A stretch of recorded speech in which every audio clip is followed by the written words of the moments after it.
তুমি তোমার করুণার মন্ত্র বলে ওনাকে বাঁচিয়ে দাও, বাঁচিয়ে দাও ঠাকুর, বাঁচিয়ে দাও ঠাকুর। অনুরাগের ছোঁয়া ধারাবাহিকের আজকের পর্ব। ধারাবাহিকের শুরুতে আমরা দেখতে পাই বিমান বিধ্বস্ত হওয়ার জায়গায় পুলিশ সবাইকে তদন্ত করে হসপিটালে নিয়ে যায়। তখনই দীপা এসে বলে, আমাকে ভিতরে যেতে হবে, আমার স্বামী সন্তান ওখানে আছে, আমাকে ওখানে যেতে দিন।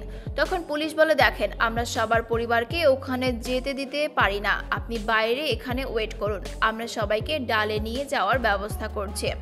এদিকে আমরা সেনগুপ্ত বাড়িতে দেখতে পাই সূর্যের বাবা জয়কে বলে, ওরা ওখানে পৌঁছে একটা বারো খবর দিল না, ঠিক মতো পৌঁছালো কিনা, এখানেই তো আমাদের টেনশন হয়। সোনা দাদু ভাইও খুব জেদ করলো, তাই আর আটকাতে পারিনি। কিছুক্ষণ পরেই সূর্যের বাবা জয়কে বলে, তুই খবরটা দিয়ে দে, আমি বসে খবর দেখি।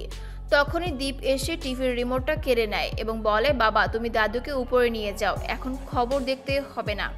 উর্মি এসে বলে, তুই কি তোর বড় মার মতো শিখছিস?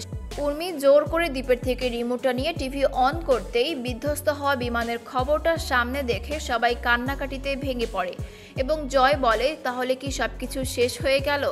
দাদা, সোনা।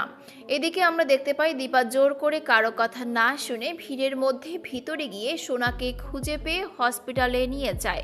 জোনাকি বারবার জিজ্ঞেস করে, তোর বাবা কোথায়? তোরা তো একসাথে ছিলে। কিন্তু সোনা কিছু বলতে পারে না। একটু পরে আমরা দেখতে পাই সেনগুপ্ত বাড়ি থেকে সবাই হসপিটালে আসে এবং সোনাকে দেখে কান্নাকাটি করে অনুজা বলে, সোনা তোর সাথে তোর বাবা ছিল, তাহলে বাবা কোথায়?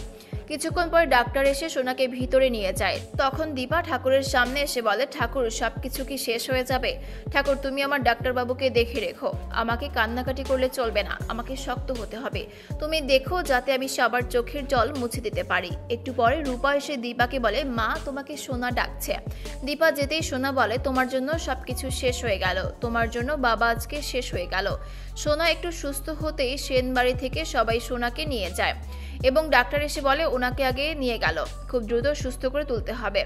পরের পাটে আমরা কুন্তলাকে দেখতে পাই। কুন্তলা মনের আনন্দে নাচে এবং গান গায়। তখনই উর্মি ছুরি হাতে কুন্তলার বাড়িতে যায়। উর্মি কুন্তলাকে গিয়ে বলে, আমি তো বাড়িতে শ্মশান করতে চাইনি, আমি শুধু বাড়ির কর্ত্রী হতে চেয়েছিলাম।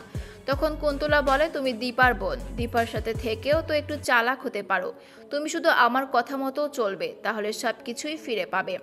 এদিকে দীপাকে মন্দিরে দেখানো হয়। দীপা ঠাকুরের সামনে গিয়ে বলে, আমি তো কখনো আমার পরিবারের খারাপ চাইনি, তাহলে আমার সাথে কেন এমনটা হয়? আমি যতবারই ডাক্তারবাবুর থেকে দূরে গেছি ততবারই ডাক্তারবাবুর নামে সিঁদুর পড়েছি, সেটা তুমি তো জানো ঠাকুর।